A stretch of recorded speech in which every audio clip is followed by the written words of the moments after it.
While Alexander Campbell wanted to restore primitive Christianity, a 14-year-old boy went alone into the woods to ask God which church to join. Like Moses seeing a bright bush that seemed afire but was not consumed, or like Paul on the road to Damascus who heard a voice and saw a light, Joseph Smith encountered a pillar of fire and learned that God had a work for him to do. In the years that followed, Joseph Smith said angels appeared to him, gave him an ancient book that he translated by the gift and power of God into the Book of Mormon, founded a church, organized 2 cities, and was killed at age 38. Joseph Smith declared God told him Christianity was lost to apostasy, but God was restoring it again. Smith testified Jesus Christ appeared to him on several occasions to restore not only lost truths, but also the authority to minister ordinances. Joseph said on multiple occasions that his religion was truth, and that all truth, wherever found, was part of the gospel of Jesus Christ. Unlike the Protestant fathers, Joseph Smith produced new scriptures and recorded revelations from God in the first-person voice of Jesus Christ. The missing "Thus saith the Lord" from the Campbellite movement was supplied through Joseph.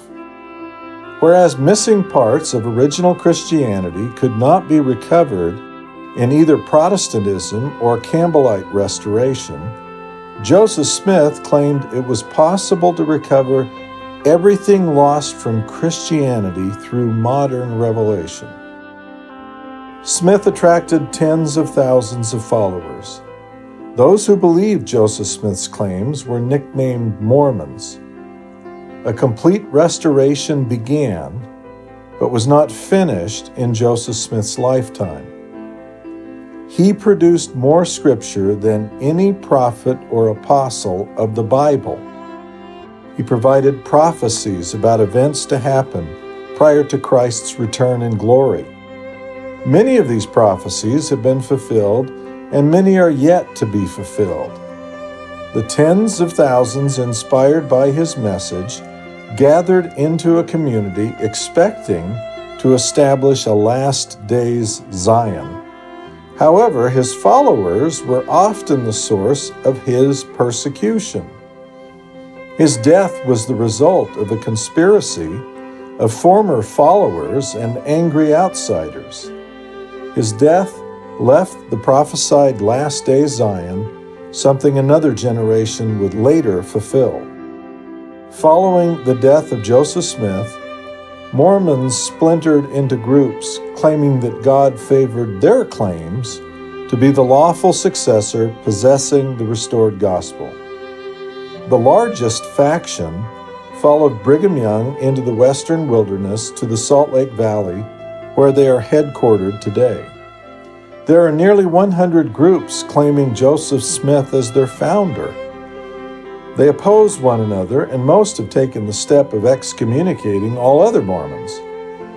All Mormons accept the Book of Mormon as a volume of Scripture. It has an account of the resurrected Jesus Christ appearing to people in the Americas as part of his other sheep mentioned in the New Testament Gospel of John. Joseph Smith was not a Protestant, nor a reformer, but instead claimed to be the restorer of the original Christianity. Joseph Smith's claims are based on his testimony that God opened the heavens and spoke to mankind again.